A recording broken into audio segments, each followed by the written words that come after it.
warahmatullahi wabarakatuh. Perkenalkan, saya Tika Hijrah Lestari. Saya mahasiswa bimbingan dan konseling Universitas Tadulako. Nah, di video kali ini saya akan mewawancarai salah satu guru BK yang ada di SMP 13 Palu. Mari.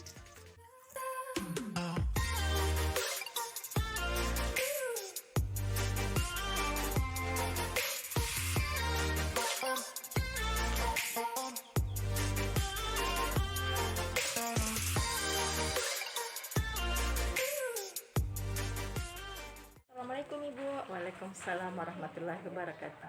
Perkenalkan Bu, saya Tika Hijrah Lestari, mahasiswa bimbingan dan konseling Universitas Tadulako Bu. Jadi Bu, apakah saya boleh mewawancarai Ibu? Boleh, Iya silakan. Bu. Jadi wawancaranya Bu mengenai layanan bimbingan karir di sekolah ini Bu. Oh iya. Baiklah Bu, langsung saja. Yang pertama, bagaimana proses perencanaan untuk pelaksanaan layanan pada bimbingan karir di sekolah ini Bu? Oke, baiklah.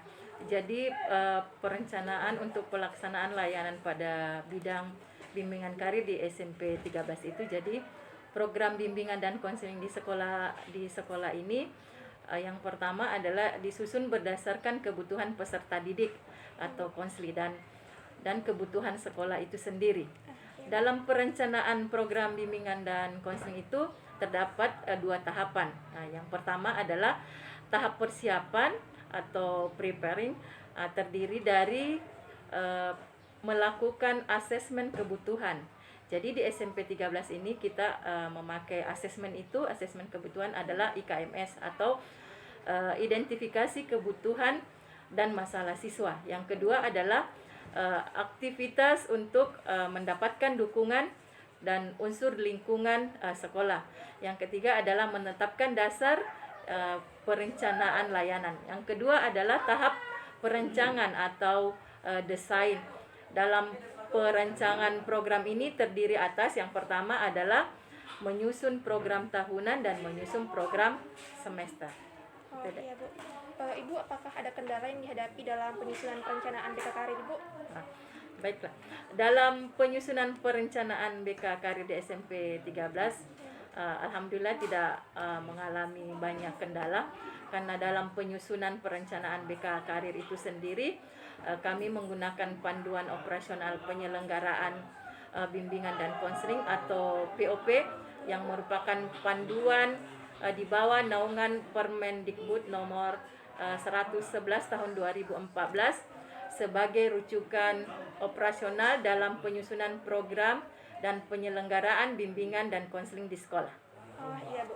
Lalu Bu, apa saja yang melandasi perencanaan BK karir di sekolah ini Bu? Oke.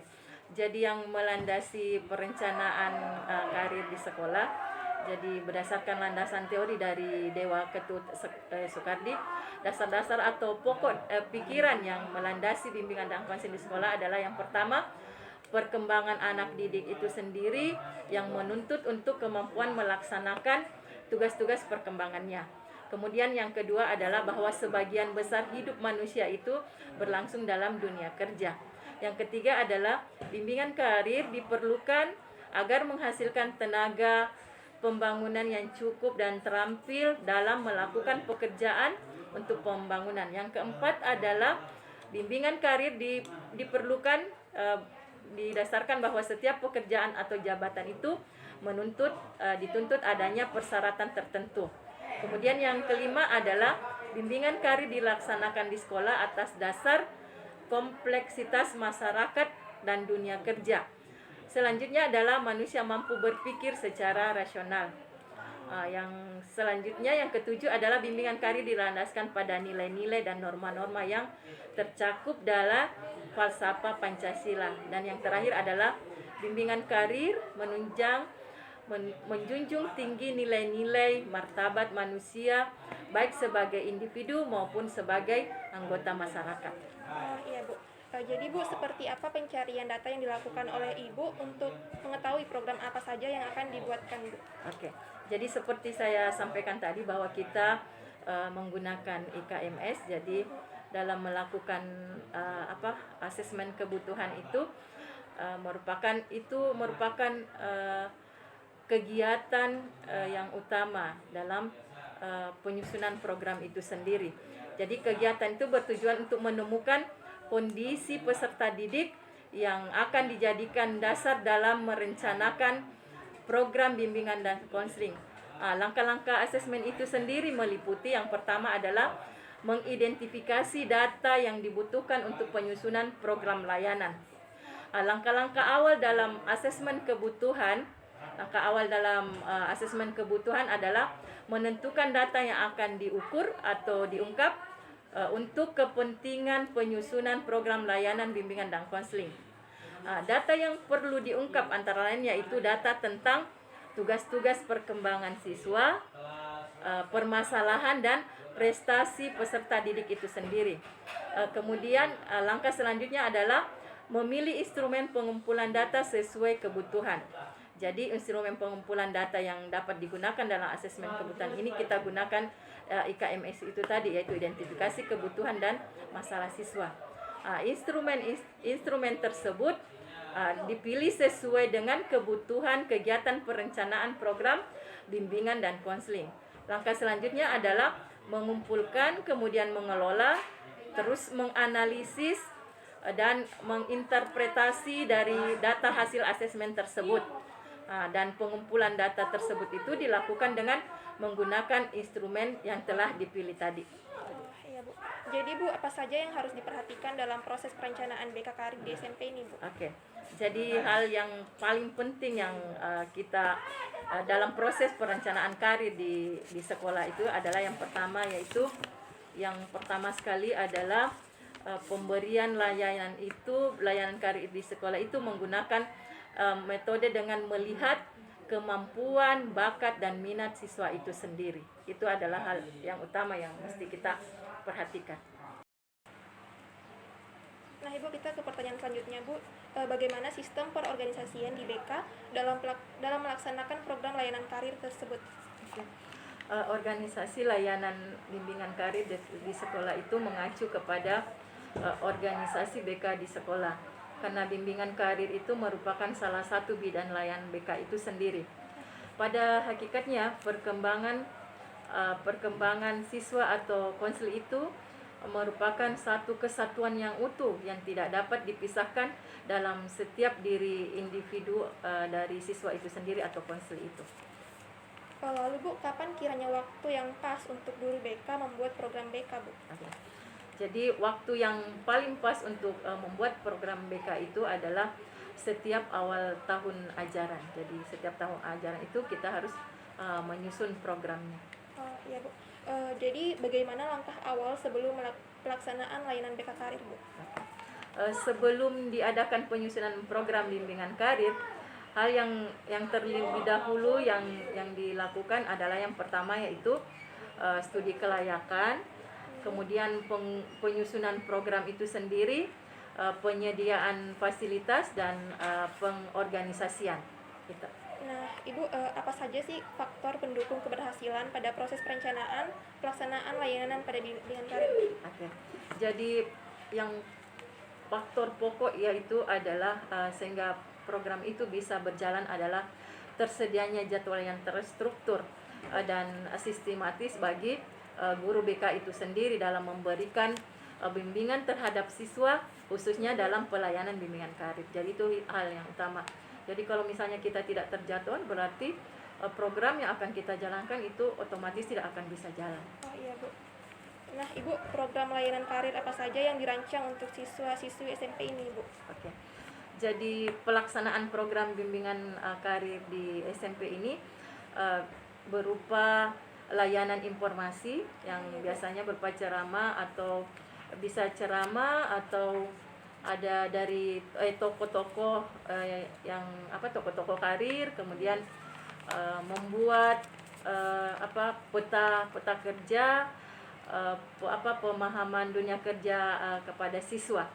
Jadi pelaksanaan program-program tersebut itu memerlukan waktu, tempat, metode dan media yang memadai sehingga dapat dilaksanakan dengan baik dan optimal. Ibu, apakah organisasi sekolah ini ikut berperan dalam pelaksanaan layanan bimbingan karir, Bu? Iya, jadi tadi sudah disampaikan bahwa salah satunya adalah pengorganisasian.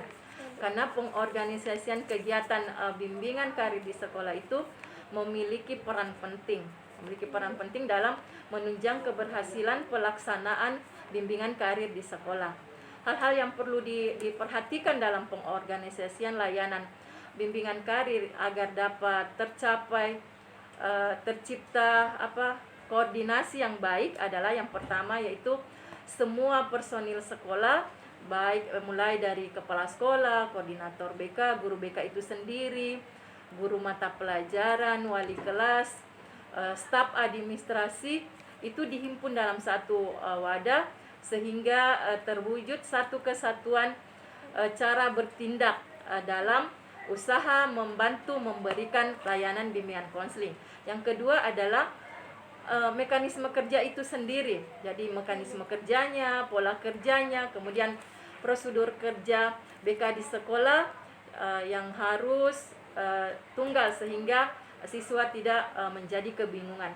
Yang terakhir adalah tugas dan tanggung jawab serta wewenang masing-masing personil yang terlibat dalam pelaksanaan bimbingan karir itu harus dirinci secara jelas sehingga setiap personil bisa memahami kewajiban dan tanggung jawabnya masing-masing.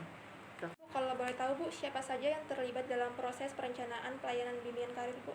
Ya, jadi yang terlibat dalam perencanaan karir itu semua masuk dalam pengorganisasian tadi. Jadi yang pertama mulai dari kepala sekolah, jadi wakil kepala sekolah, guru BK itu sendiri, wali kelasnya, guru mata pelajarannya, ada staf administrasi, yang paling penting adalah siswanya, orang tua siswa, kemudian ditambah dengan instansi atau lembaga pemerintah atau swasta. Oh iya Bu. Nah Ibu, apa saja yang perlu diperhatikan koordinator guru BK yang bertugas sebagai manajer dalam mengatur implementasi program layanan BK karir di sekolah ini Ibu? Oke.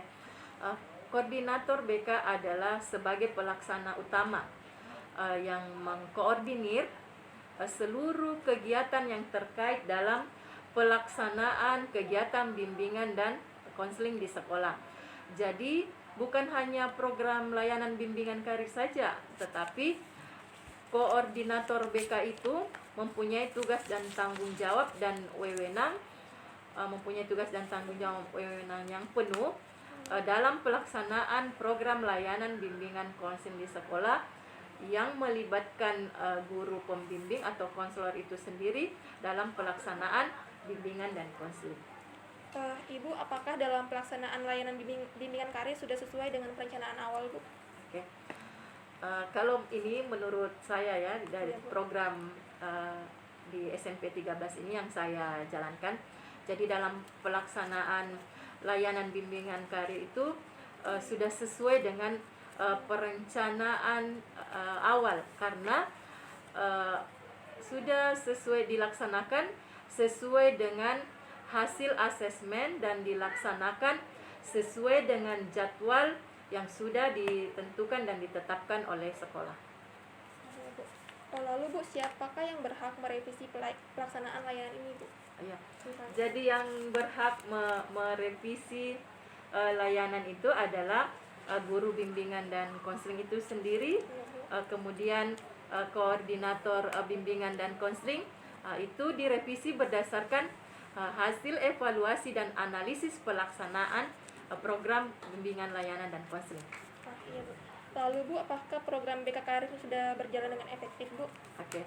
Jadi di dalam pelaksanaan program bimbingan karir di SMP dan Negeri 13 ini itu sudah berjalan dengan efektif dengan terjalinnya kerjasama antara guru BK dengan orang tua siswa, seluruh siswa di sekolah, para ahli atau sekolah-sekolah yang kita jalin kerjasama, kemudian berbagai lembaga. Jadi ada berbagai lembaga atau pihak-pihak lain yang ada di masyarakat pada umumnya, dan program BK Karir itu sudah berjalan dengan efektif karena telah disusun dan dikembangkan secara maksimal serta disajikan secara proporsional sesuai dengan hasil asesmen. Iya Bu. Ibu, kapan sih waktu yang tepat untuk melakukan revisi program di sekolah ini, Bu? Oke, jadi kalau untuk merevisi program BK itu sendiri itu waktunya pada akhir tahun ajaran itu sendiri. Setelah dilakukan analisis dulu, kemudian evaluasi terhadap pelaksanaan program BK yang telah kita jalankan di sekolah ini. Wah, iya, Bu. Ibu, bagaimana sih tanggapan Ibu tentang program layanan BK Karir di sekolah ini, Bu? Apakah perlu direvisi atau tidak, Bu? Oke, di balik masih banyaknya kendala yang dihadapi oleh guru BK dalam hal program layanan bimbingan karir, memang masih perlu dibenahi. Saya sendiri sebagai pelaksana bimbingan karir di SMP 13 ini, jadi saya perlu mengembangkan, jadi tetap berusaha untuk berbagai macam layanan BK untuk menyampaikan informasi tentang karir kepada peserta didik, kepada siswa, khususnya kelas 9 ini sangat perlu, karena dengan bimbingan karir bimbingan ke kelas-kelas itu, bimbingan baik individu ataupun secara bimbingan kelompok, walaupun tidak semua program dapat terlaksana, namun kita tetap berusaha semaksimal mungkin untuk melaksanakan layanan BK pada siswa atau konseli, khususnya kepada yang kelas 9 ini untuk melanjutkan sekolah lanjutan. Oh iya, Bu. Ibu, mungkin itu saja yang dapat saya tanyakan, Bu. Terima kasih atas waktunya.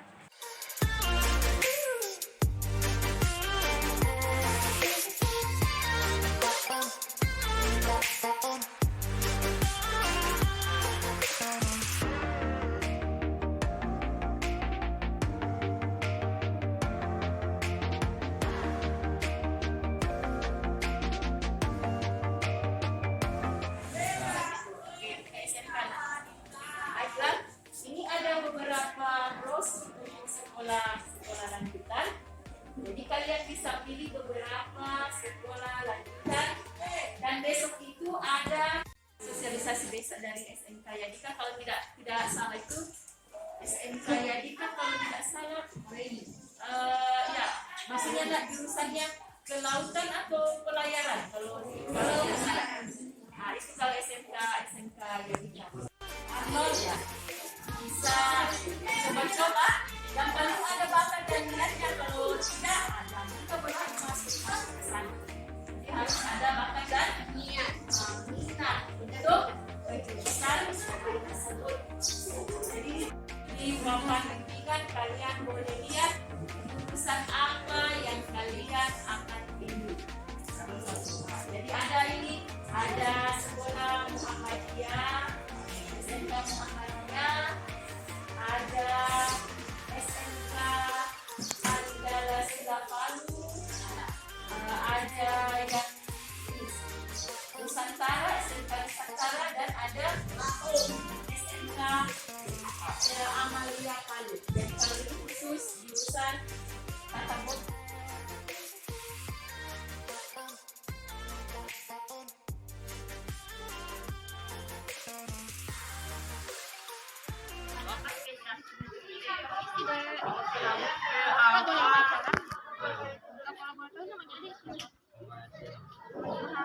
Nanti cita-citanya mau jadi apa? Bola yang bagus sekali ya. Orang sudah dapat dari sudah, berarti sudah sering latihan.